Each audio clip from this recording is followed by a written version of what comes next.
I always say to people, like, among your friends, think about the smartest person you know.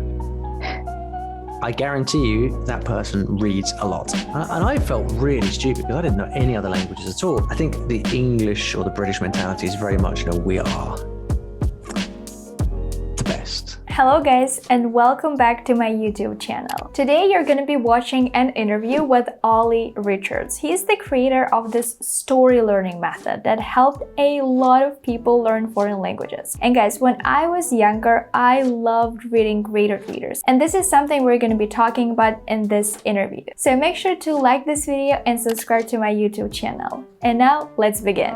Hi Olly, it's really nice to meet you and I'm really happy to have you on my channel today. We're gonna do like a quick interview about you and about your story learning method that helps millions of people learn foreign languages. So at first, could you please just introduce yourself a little bit? Thank you so much for the invitation. It's great to be here, and I'm a big fan of your channel as well. So my name is Olly Richards. I'm from the UK. I have a long background with languages. I started learning languages when I was about 19 years old. My first language was French, which was kind of really hard to learn because I didn't know what I was doing. In the UK, we don't really learn languages, so I had to just, create my own method really. And then I went on to learn 7 more languages after that. So I've lived in lots of countries around the world. But I'm also a language teacher, so I taught English for many years. I become a very highly qualified English teacher. I taught English in Japan, in the Middle East. So what I started to do was to combine my experience of teaching with my experience of language learning. So what I try to do now is to help people learn foreign languages, and I do that with stories. So I have quite a unique method that takes stories and helps you learn languages through stories, which is great because when you hear something in a story, it's much easier to remember. It's much more fun, and it's just good all around. Yeah, I agree. And as a person who loves reading, because I love reading books and stories and different, just everything, I guess. Yeah, we'll talk about your method a little bit later. But first, it's very interesting because you just mentioned that in the UK, people generally don't learn foreign languages. Why do you think that is? Like, what is the reason? I think that there's kind of an island mentality. There's a few reasons. We have an island mentality whereby we are kind of our own island. There's a sea in between us and mainland Europe. We also have this long, hundreds of years of history of colonization. We like to think that we are, we're the country that goes out and, brings democracy to the rest of the world. This kind of like the mindset that is hundreds of years old, and it's still in the country today. And we are just kind of, I think the English or the British mentality is very much, we are the best. We are the, we are the source of truth and all of that. And then largely thanks to the presence and the growth of the United States, where they make, you've got Hollywood and you've got American popular music. And because of the popularity of that, we kind of feel, all right, we get all of if we want entertainment from other countries, we can turn to the US. And so it just kind of cements this presence of English as the place where all of anything that matters is happening, right? And that's why I think English speakers just generally don't look to other countries. We have so much in the English language world that it's kind of enough, and it's very sad. But I think that's why. It's also very interesting because in a lot of different countries, people generally learn British English at schools, for example. Like the government is all for British English. And this is something that is happening in Russia right now because I live in Russia, and in Moscow, we only learn British English at schools. All the textbooks are in British English, but more and more people actually want to learn American English. And this is something that is happening right now. Yeah, and you mentioned like the influence of Hollywood. I mean, that's also a question of perspective. So for example, if you go to there's many countries around the world where the English that they teach is American English. So if you go to Japan, for example, in Japan, like, it's very much American English. The English exams that you take are the TOEFL test, all of those things. And I think that's because of Japan obviously has a long history with the US post World War II, and geographically closer as well. So yeah, it seems to be that some countries prefer American English, teaching American English. Some countries prefer teaching British English, and everything else in between. And you mentioned that you started learning French when you were 19, right? Yeah. Why did you decide to learn French? It was very much like out of the blue. So I was at university in London studying jazz piano. That was my degree. And I'd never had any contact with other countries, other languages. And then a few things happened. I took a job working in a cafe in London, serving cappuccinos and things. And in that cafe, there were people from all over the world, France, Sweden, Spain. And I noticed that these people could all speak English really well. Fair enough, they're in London, so you might expect that. But often they could speak each other's languages. So the Italian could speak Spanish and the Swede could speak French.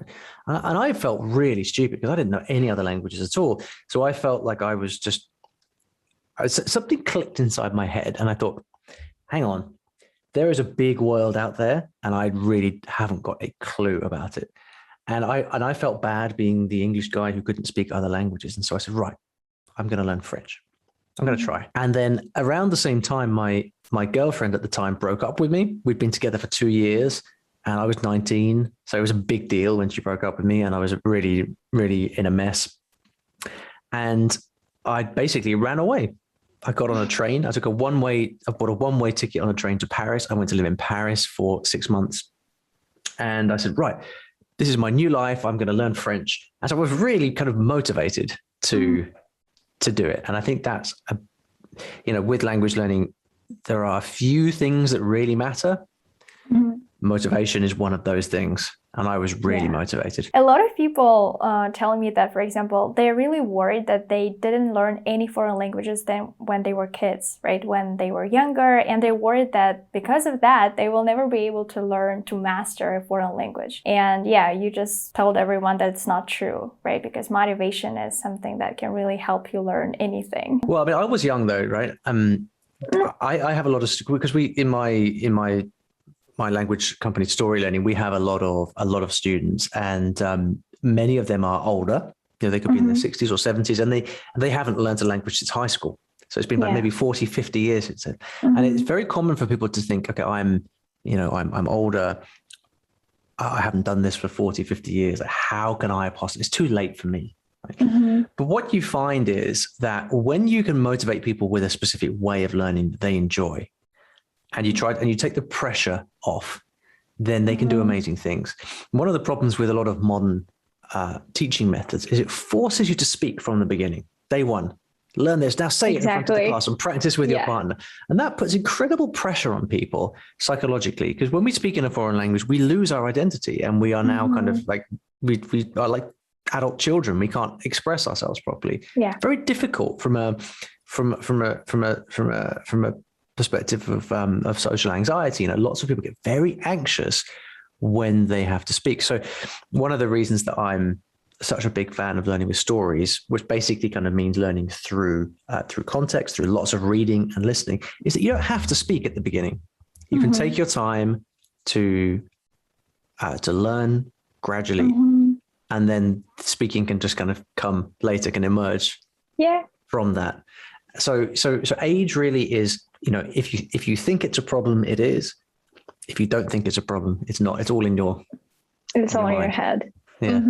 Yeah, I completely agree with you. And this is actually something that I did when I was in high school, I think, because I started learning English when I was a kid. This is something that everyone does when they're at schools in Russia. And obviously, like when I was a kid, I didn't like English at all. I didn't really like studying that much, to be honest. But then when I actually started liking English more, I was just reading everything because I love reading, even in my native language, right? So for me, it was kind of like natural to progress to reading books in English. Yeah, now I just read everything. I don't know, almost every single day. I mean, it is one of those things that it's not just very effective, but reading is also, it also has the benefit of being something you can do anywhere.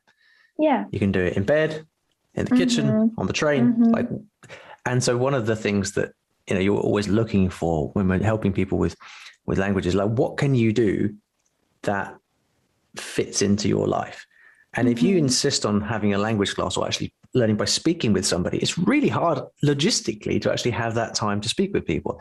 But with reading, you know, not only is it very, very, you know, having words on the page is a very good way to study, because you can go forward, you can go back, you can check, it's a very convenient mode for studying.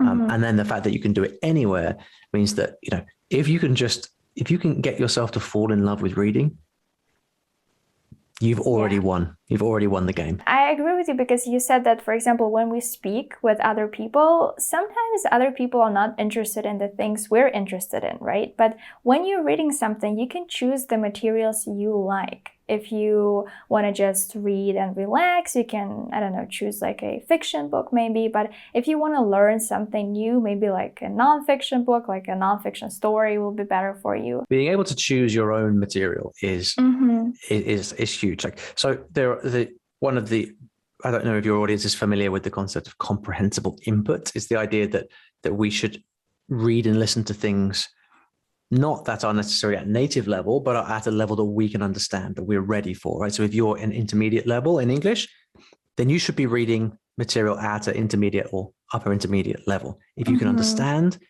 the messages, then you will learn. That's comprehensible input. The other side of it is compelling input, which means basically read and listen to stuff that you're really, really interested in.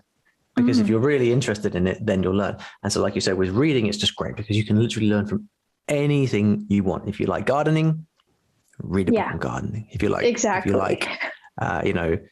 you like Russian literature, then why not read an English translation of Tolstoy? You know, why not? Yeah. I mean, that might be sacrilegious in Russia, I don't know, but you get the idea, right? You can follow your interests as far as they go. No, actually, I read one Russian book in English translation. It was Master and Margarita, and it was great because I loved this book, and I read it twice in Russian, and I was like, why not read it in English? Like, I like this book. Well, that's a fantastic tip right there for anyone that you can start. Anyone who wants to start reading, try this. Take a book you've already read in Russian and then read the translation in English, because what happens there is you already know the kind of, you already know the plot, you know what's happening, which means when you then read it in English, you can map the language onto meaning that you already have. Because often the difficulty with reading is that you're reading new words and phrases in a new language that you don't know, but you also don't know what's happening in the story. So you've got to consolidate those two things. Sometimes you can read a word, but not really understand how it's being used. Right. Well, if you can read something that you've read before, you take care of the meaning, which means then you can just focus on the language. And that's a really, really good thing to do. Right now, I'm actually reading a book by Higashi no Keigo. He's a Japanese author. And I actually read the English translation first because someone gave me the book. And I loved it. So I said, right, I'm going to go and read this in Japanese. So I'm now reading the original Japanese, having read the English translation of the book. And it doesn't matter. Let's to follow whatever you like. If you've got a book you like, just go for it. Yeah. What do you think about reading children's books? The misconception is it's a children's book, therefore it's easy because it's for children. But children's books are generally actually not easy at all. They have lots of strange animals and people who do weird, funny things. The vocabulary is quite strange. If you have a children's book that you love, then of course you can read. Like, you should never listen. No one should ever say, don't do this thing. But what you'll probably find is if you read children's books, number one, it can have quite a lot of strange vocabulary in it, which you don't need. And secondly, you're not going to be interested in it. You know, if you're an adult, you're not going to be interested in a children's book. Unless it's maybe Harry Potter that the whole world seems to love. Yeah. So, you know, generally I'd say, like, don't make the mistake of thinking that because it's a children's book, it is easy. It's probably not. If you want to try something easier, then you can try nonfiction. Nonfiction tends to be easier because it's written in more simple language. or you can go for graded readers. Like I have my book of English stories, for example, Yeah. which are written in English, but they are graded to a A2 or a B1 level. That way you can start to read material that's interesting to you, but is at the right level and not like, it's not like reading, Shakespeare in the original, which is, not going to be easy. I agree with you. And right now I wanted to talk to you about graded readers, because this is something that I used a lot when I was an intermediate student, and then also upper, and I don't know, even when I was a beginner, like at all the stages of my English learning journey. I still remember when I was still living like in different Russian town, I would go to like a library, and sometimes we would even have them in libraries, like different graded readers. It was amazing because this was the first time when I felt confident in my English because of different levels, right? Could you please tell us more about your graded readers and your method behind them? Can I ask you a question first? Because I'm curious. You said that you read lots of graded readers when you were learning English. Could you find graded readers that you actually liked, that were interesting, that you wanted to read?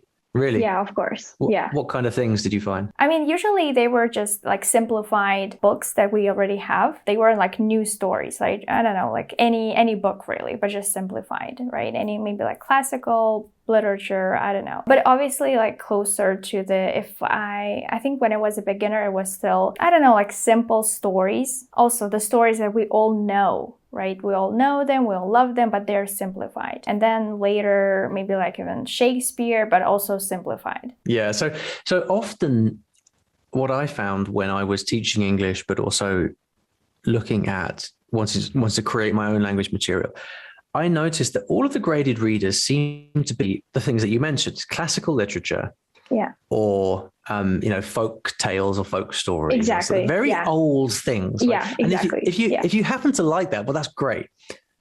But then for me, that gets boring quite quickly. I as much as I like classical literature, I also want to read other things that are more fun, perhaps. And so I just noticed that seemed to be a problem for in the market for graded readers. There wasn't enough graded reader material that was actually interesting, that you actually want to read. So that's what. So about 5 years ago, I started writing my own books of graded readers, and my goal was really simple. But my goal was to create fresh, modern, interesting graded readers for different languages. English is the language where you have a lot of graded readers already. Yeah. But if you go to like Spanish, French, like there's not much. Like there are some, but they're all so old and they're all so boring. Yeah. And so, so I wanted to make make the Netflix equivalent of graded readers. It's like modern and fresh.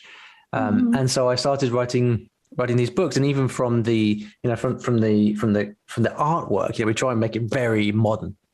So like something that's this kind of art deco style stuff, and then adding things like images and illustrations to the stories, like everything that you want to make it more interesting and fun to enjoy. So I set out to do that. And was it challenging, like this whole, so you had to write all of the stories yourself? How many did you write? So the books themselves are from one language to the rest are translated. So actually the first book I wrote was in Spanish. I don't have a copy of it here, but I wrote this book of Spanish short stories.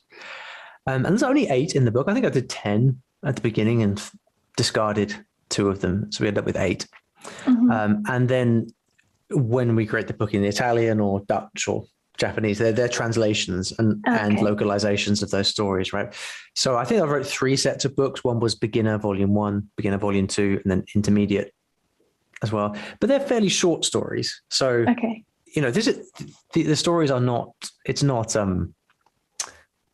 high literature, these stories. But because they are graded readers for beginners, for intermediate. But I try to make them just fun and interesting. I've been blogging. I have a website called storylearning.com, which I've had since 2013. It's 8 years. So on storylearning.com, I wrote hundreds and hundreds of blog articles. So I had a lot of people that were subscribed to my newsletter. And so when I started writing these stories, I would ask my audience, hey, tell me, what kind of stories do you like to read? And they would tell me, and I'd run these surveys and polls, and they'd say, and there are a few genres went to the top. So they would say, everyone likes science fiction. I thought, that's strange, because I don't read science fiction. People like science fiction? Me neither. And you like crime stories. Okay, more predictable. Historical fiction. And so I got this sense of like the 4 or 5 genres that people really liked. And then I wrote stories on all of these different genres so that there's something for everyone in the book. And then we did some testing. So I said, okay, go and read these stories. Tell me, do you like them? Do you not like them? My audience would tell me what they like. And so it was really a collaboration between me as the creator of the concept, and then my audience who would read them and give me feedback. And so in the end, I think we ended up with a format where everything from like how long each chapter is, like that was very scientifically determined, because if the chapters are too long, it becomes too hard and you get bored.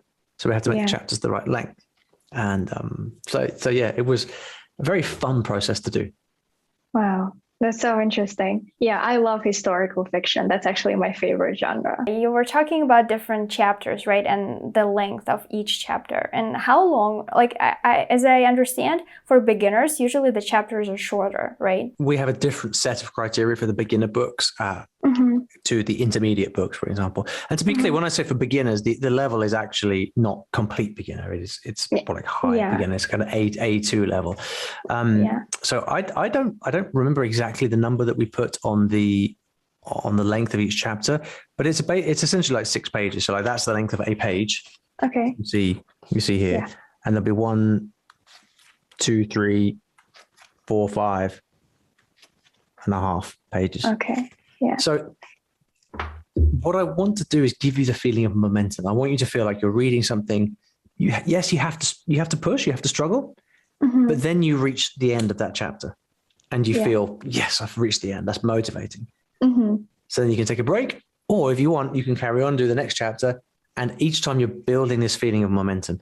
And these structural things are so important for the experience of the reader and the student, and the experience of feeling motivated. Yeah, I agree with you. I completely agree with you. Because every single time you read a book maybe if you like genuinely really, really like this book, it doesn't really matter. But usually if the chapters are extremely long, you're like, oh my God, I just want to finish this chapter. It really helps when the chapters are shorter. You enjoy the book more. There's a lot more gritty readers coming out now, and you can just tell they haven't really been thought through that well, because it could be like 1 page long. Yeah. And it just doesn't feel like you're actually reading a real book. Like with my books, I want you to feel like you are actually reading a book, not some silly study tool, but an actual book. And how many languages are there, like in your graded reader series? Oh, I've actually lost count. I think it's something like 15, 16. Wow. And then we have intermediate. Actually, it might be 20 now. I'm not sure. I lose count. And we're coming out with, we're releasing Japanese and Irish in the next few months. And I think we have like eight more languages planned for the next couple of years. So the books have been very, very successful. Even the publishers have been delighted with what it's done. And so, one of my aims is to help people learning as many different languages as possible. So I want to do some Asian languages. I want to do some African languages. For me, it's not good enough to stop at French and Spanish and all the typical languages. Yeah. I want to do books in Hindi and Greek and Swahili. But yeah, there are these kind of commercial considerations as well. So we have to think, okay, we spend a year making this one book, but if it doesn't sell, then it's a bit of a problem. Yeah. So in your series, you have all the different levels from beginner to advanced, or only from beginner to intermediate? So we have beginner to intermediate. And the reason is that if you consider yourself advanced in English, which we can say B2, if you're a strong B2, then what do you need to do at that point? Yeah. You just need to read. Yeah. And the original real English, right? Yeah, real exactly. English. So I want to kind of encourage people to make the leap to real books at that point. But actually, funnily enough, a lot of people have been asking me for advanced stories. And maybe it's because you have people at the intermediate level who just want to push themselves a little bit. So I think it would actually be useful. It would be useful to do. It's not currently the plan to do, but I think it would be, I would like to. But nothing just yet. If I talk about myself, for example, I think I read a lot of intermediate books, like for intermediate students when I read graded readers. This was, I think for me, was like the most popular level. And then I think once I was upper intermediate, I just stopped and I started reading real literature, right, in English for English speakers. Because then you can choose the best stuff as well. You can go and read the best books that you're most interested in. Like ultimately, right, when we're reading or doing anything in a language, what we really want to try to do is we want to know where we're trying to go. And so where we're trying to get to with learning a language is to be able to behave like a native speaker in that language. So in other words, if I get you to read in English now, I want you to keep reading until you start to read like a native English speaker. Yeah, I love graded readers myself. And I, like, on my channel, I have, I think, like a couple of videos where I talk about reading in English. And I always talk about graded readers because I'm a huge fan of this kind of literature. Well, I'm going to send you some of mine and that's going to be so cool. Like I love books. So it's going to be really interesting for me. With your English, it's no coincidence that your English is as good as it is and you like reading. I always say to people, like, among your friends, think about the smartest person you know. I guarantee you that person reads a lot. So it's very predictable, really. That's no surprise to me that you're a big reader. That's partly why I like reading. I want to be smart, There you go. Yeah, that's true. And I think to finish off our interview, I just wanted to ask you this one last question. Maybe you could, I don't know, share some tips with my audience on how they can read more successfully in English, or maybe even fall in love with reading, because I feel like a lot of people really struggle with the fact that they just don't like reading. It is true that there are people that are not used to reading more and more now that we have smartphones and the internet and everything. I could keep saying how, reading is the most beneficial thing, but if you don't like reading, then you don't like reading. I think for some, if people genuinely don't like reading, then maybe the best thing to do instead is, listen to podcasts, watch TV. I don't think that story learning, as I call it with how I teach, is for everybody at all. But I do think that if you can learn to love reading, then you have a huge advantage. And the key is, we talked earlier about those two things: comprehensible input, compelling input.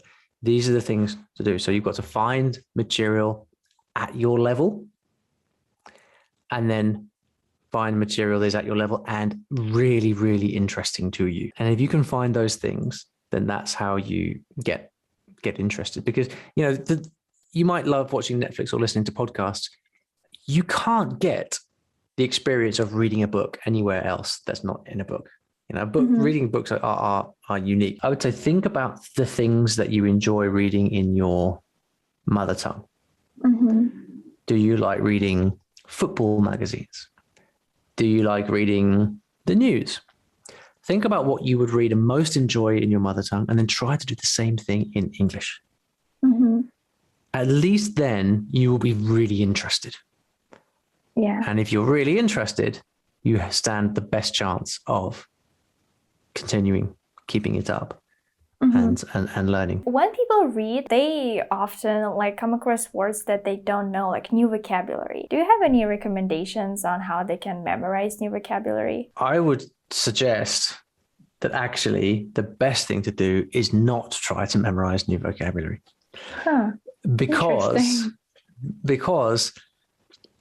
if the goal is to read, and if we believe that the way you're going to learn fastest is by reading often, then we've got to focus on the habit of reading often. Now, if there's one thing that's going to stop you reading a lot, it is looking up words, memorizing words. Because as soon as you start doing that, you're doing something else now. You're not reading, you're playing memory games. you know. So you could read for 30 minutes easily and then spend another 30 minutes memorizing vocabulary from the book. In my opinion, what's much better is to actually, rather than spending 30 minutes memorizing vocabulary, spend that 30 minutes on reading even more. And there have been many studies that have shown that if you have people who just read versus read and memorize, or just memorize, the people who just read, they win every time. They remember more vocabulary, their grammar is better. And the reason is that you learn naturally, your brain learns stuff naturally. If you keep reading, that word that you want to memorize, it will come up again and again and again and again and again. And when you see it in the story or in context, you start to get an intuitive understanding of what that word means. So what I always suggest to people is the best way to learn and memorize a word is to keep reading and seeing that word over and over again. And if you don't, and people say, well, what happens if the word doesn't come back?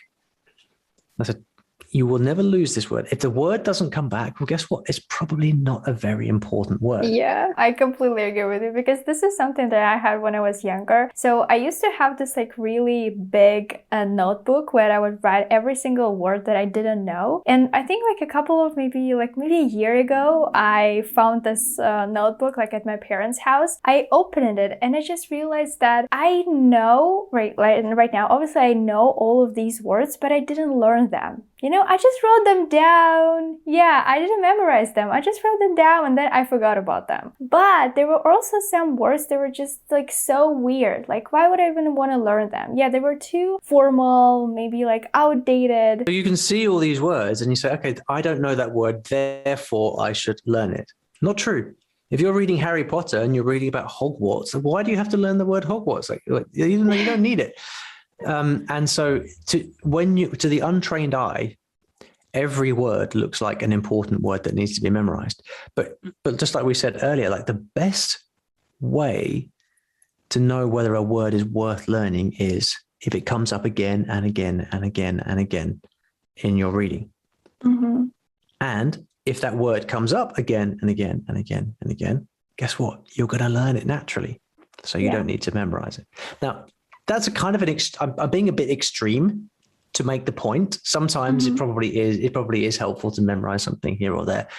But the problem is that most people, because of the way we've been trained at school, their default is memorize. So what I try to do is get people away from that into read. Wow, that's a really great tip. Yeah, thank you so much. It was really fun and interesting talking to you because I love reading and I could talk about reading and books and stories all day long. Yeah, so thank you so much for being on my channel and agreeing to film this interview with me. Yeah, and before we finish, could you please tell my audience where they can find you, like your YouTube channel? Yeah, so if you're on YouTube now, go to my YouTube channel, which is Olly Richards. Just search for Olly Richards or Story Learning in YouTube. You will find it. I also have a website called storylearning.com, and you can practice your English by reading the blog articles that we have on the website. And if you want to practice reading with graded readers, I have lots of books available. Well, in Russia, I don't know where they're available, but I'm sure you can find them somewhere. Yeah, my audience is very international. So okay, yeah, that's good. I'm sure they'll be able to find your books. Yeah. Fantastic. Yeah, so thank you so much. And yeah, have a great day. Thank you. So guys, it was so interesting for me to film this interview and to be a part of this interview as well, because as you know, I always share this on Instagram and on YouTube. I love reading. I read almost every single day, and I know that it helps me learn English, and it also helps me improve my writing skills in English, and this is something that I genuinely enjoy doing. Don't forget to subscribe to my channel and follow me on Instagram. If you want to get a script to this video, make sure to join me here on YouTube by clicking this join button, or you can also go on my Patreon page and pick a membership there. Thank you guys so much for watching this interview, and I'll see you next time. Bye guys!